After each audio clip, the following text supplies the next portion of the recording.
Voici une vidéo qui va traiter de quoi? Parents qui ont des enfants à l'école, qui détestent l'école. C'est affreux. On ne sait pas comment régler la situation. Donc vous êtes un parent qui espérait le meilleur pour vos enfants, ou au moins voir que dans la société ils s'intègrent, voir qu'ils acceptent les enseignements des adultes, voir que, eh bien, ils ont des félicitations de l'ailleurs, voir que, eh bien, peut-être un avenir se dessine sur la capacité d'obtenir un emploi hiérarchique agréable et bien rémunéré. Mais non, non, eh bien vous avez des enfants, pour ceux qui sont concernés, qui se rebellent en permanence. Alors, plus ou moins, hein, chacun son niveau, chacun son art de la rébellion.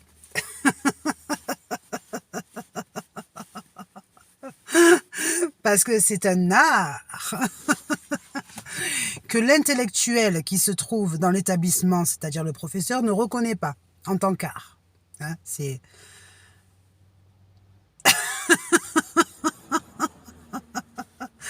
c'est toi ou moi. Et comme j'ai le pouvoir sur toi, je peux te dire, tu prends la porte et tu sors dans le couloir, tu es exclu. Parce que j'ai pas envie d'aller passer mon année chez le psychiatre. Merci beaucoup.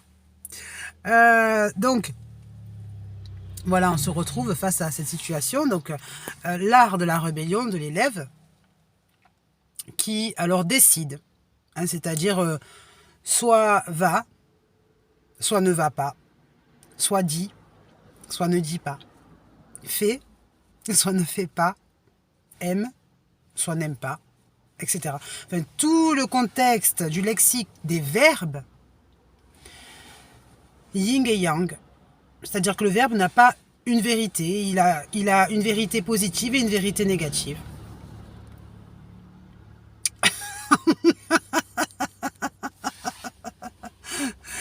Allô madame? Oui bonjour, je suis la directrice de l'école. Votre fille est absente aujourd'hui. Et hier aussi, avant-hier aussi. On fait comment? Pourtant elle est allée à l'école ce matin, vous savez. Oui mais elle choisit les cours. Donc sinon, moi, qu'est-ce qui se passe? Eh bien, j'arrive à la maison, on me dit, voilà, maman, tu sais, j'ai exclue du cours parce qu'en fait, je n'ai pas mis les élastiques dans mes cheveux pour faire du sport. Et la prof a voulu que je mette un élastique et comme je n'avais pas d'élastique, elle m'a viré du cours. Alors je dis, non, franchement, c'est injuste, ils deviennent fous, ces profs.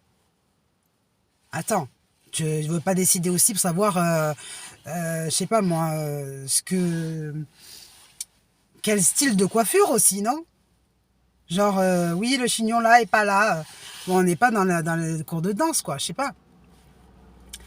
Donc, voilà, donc moi je me suis dit, bon, laisse. C'est vrai que de temps en temps, les profs, ils font un peu n'importe quoi. Faut avouer, hein, ils sont pas parfaits. Hein.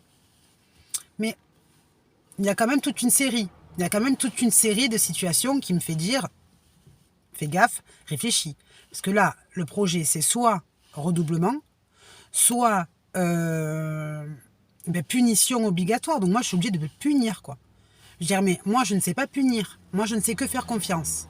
C'est-à-dire que je préfère faire confiance à mes enfants. C'est mon accord définitif depuis qu'ils sont nés, plutôt que de les punir. Je déteste ça. Donc, ça veut dire que là, je suis obligée de réfléchir autrement. Combien de fois j'ai été convoquée par la directrice? Alors, oui. Alors, la CPE, je crois qu'elle s'en est pris de toutes les couleurs, pêcheur. Pardon. Oui, votre fille est restée dans la cour du bas plutôt que de monter dans la cour du haut. Et nous ne sommes pas d'accord. Nous lui avons dit, ça fait partie du règlement intérieur. Donc, elle aura bien une pénalité, 2 heures de colle, mais aussi une exclusion. Je dis, pour ça, parce qu'elle reste dans la cour du bas. Je dis, oui, mais ça fait partie du règlement intérieur, vous comprenez. Ah, ça va pas se passer comme ça. Donc, direction devant la directrice. De toute façon, vous savez, elle est motivée pour faire un parcours professionnel. Et donc, elle n'a pas l'intention d'aller faire des études supérieures à la faculté. Oui, c'est un chemin tout à fait possible, mais ceci dit, tant qu'elle est là, il faudra qu'elle fasse des efforts. Alors, écoute-moi bien. Ça, c'est moi plus tard, dans la voiture, après, quand on est sorti de la réunion. Tu vas faire des efforts. D'accord? Parce que moi, tu sais, maman, je te fais confiance. Et oui, j'ai confiance en toi. Je sais que tu vas réussir. Je sais que la vie va te sourire. Je le sais que tu vas être heureuse.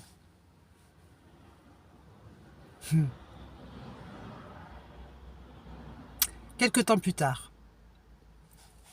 Allô? Oui. Euh, Elle a décidé de ne pas apporter l'ordinateur à l'école qu'on lui a confié. Et donc, elle ne peut pas travailler. On a décidé de la punir. J'ai dit, mais c'est pas possible, mais tout est prétexte à punition. Bon. Donc, la situation, oui, que faire? Que faire? Parce qu'en fait, la bêtise, elle est marrante. D'accord? Quand on ne la subit pas. Exemple, du cobu. D'accord? Le film du cobu, lui, il est rigolo, mais en fait, en vérité, il n'est pas rigolo du tout. Et on parle de son avenir, sauf que c'est vrai que beaucoup de témoignages prouvent que l'école n'a pas été la source obligatoire de l'avenir. D'accord? C'est pas parce que des enfants ont bien réussi à l'école qu'ils sont ministres de l'Intérieur. Et en plus, la plupart des intellectuels en France, eh bien, ne sont pas forcément agréés, acceptés par la société. Donc ça veut dire que dans un point ou dans un autre, on se dit, ouais, ok, d'accord, mais moi je fais quoi au milieu en fait? Parce que moi, apprendre tout ça, c'est pas mon délire, je m'en fous complètement. Le prof il me punit, ça me fait rien du tout parce que j'en ai rien à foutre. Je dis, mais tu as envie de redoubler?